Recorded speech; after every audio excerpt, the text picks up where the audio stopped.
know me personally. Now here goes my ego, and I apologize a little bit, but I reigned for at least 10 years in the House of Prestige as the only butch that they ever could see. I changed the definition of what butch realness looked like. All right, and that's it. I'm not going to give y'all no more than that. No, that's right. No more controversy. You know what? Now, you're an author. Am I correct? Yes, that is true. We're gonna talk about that later on the show, but so now you're a trans man. You've made the statement, trans man. In Philadelphia. What came after that? What comes after being a trans man? No. What came after that? After once you was a Prestige and you're working with Alvarian in the club.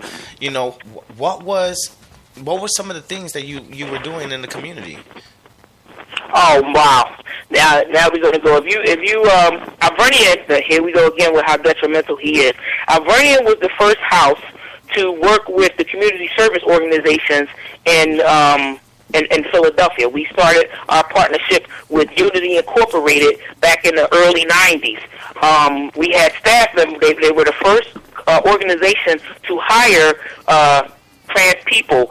We created the first program, which I was a program creator for that company. So I created the Trans Youth Services program along with my counterpart, D. Stallworth, under the direction of Tyrone Smith.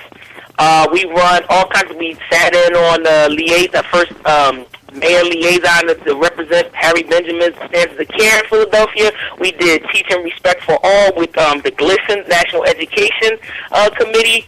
We did a lot of stuff. We created, we not created, but we collaborated to create the Mountain Meadow camp for kids of gay parents. First one in the country to ever be created, stuff like that.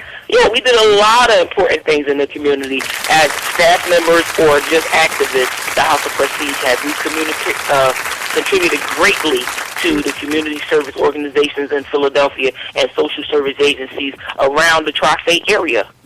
Beautiful. Beautiful, beautiful. Now, would you say that's part, of the House of Prestige's history as well?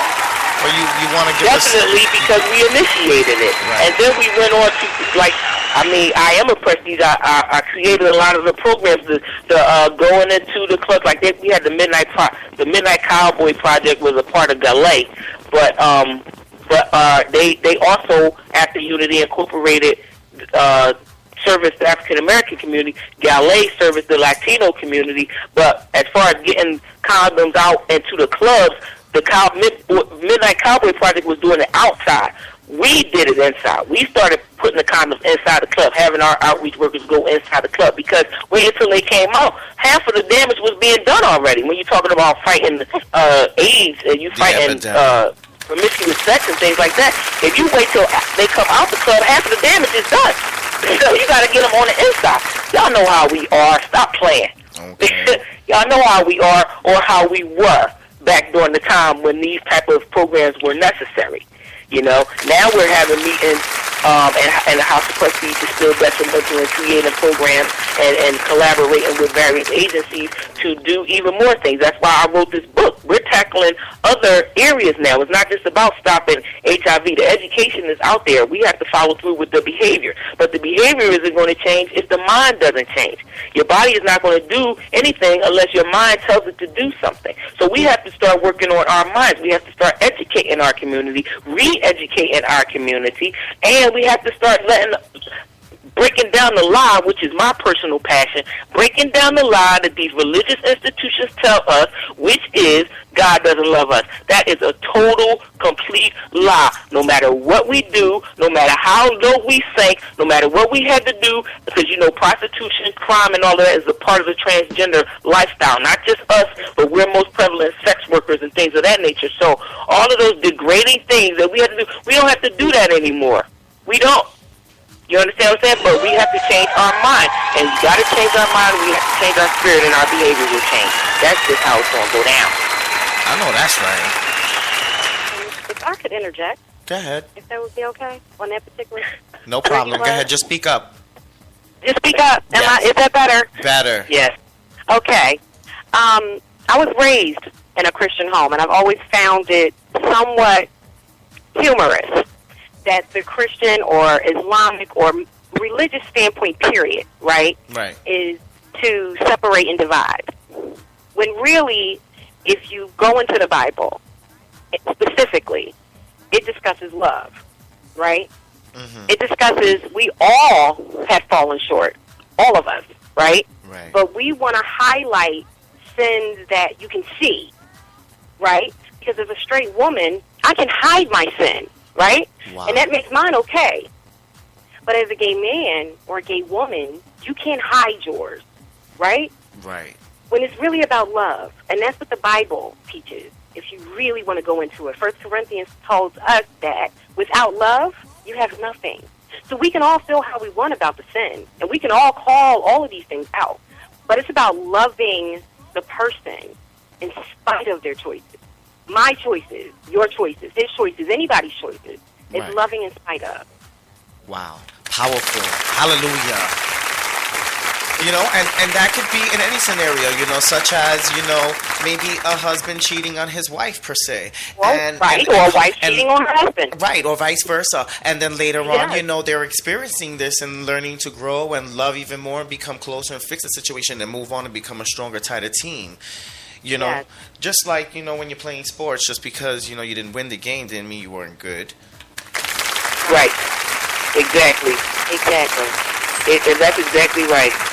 You know, Beautiful. and I'm gonna tell you, when I was playing sports, there goes something else that the ballroom community and the activist community don't know about me. Like, I didn't just pop up and out of ballroom become this nerd and this activist. I've always been this way. I've always been rebellious, so they label me, but the go-getter, the overachiever in school. You can ask anybody that knows me personally, that really knows me, you know, and knows who I am from the core.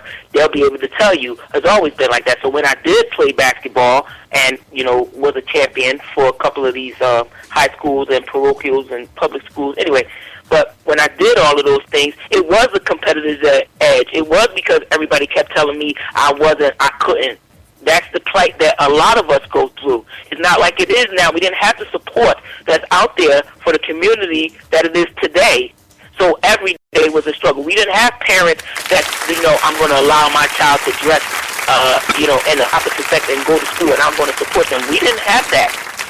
We didn't have any laws that could stop someone from beating us to death as they trying to beat the sin or the homosexuality out of us. We didn't have these protections. So I thank God that I was a part of the movement that helped bring some of the light and some of the awareness to provide for some of these protections that we now have today. It's important. It's important for the young people that's coming up in the community, whether it's the ballroom community or the gay community or LGBTQI community, however you want to say it.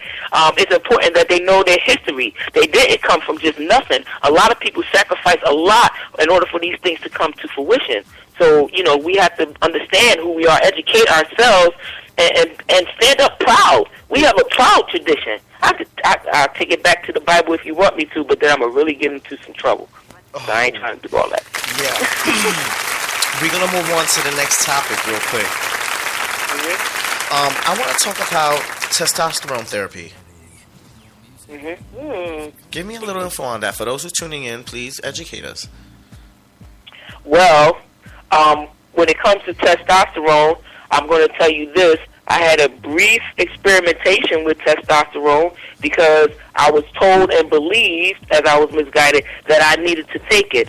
My beard personally came from my grandmother, who sent it to me through my father, along with the chest hair that I developed also naturally. My grandmother, FBV, gave it to me, who is a woman from West Indies over there across the waters.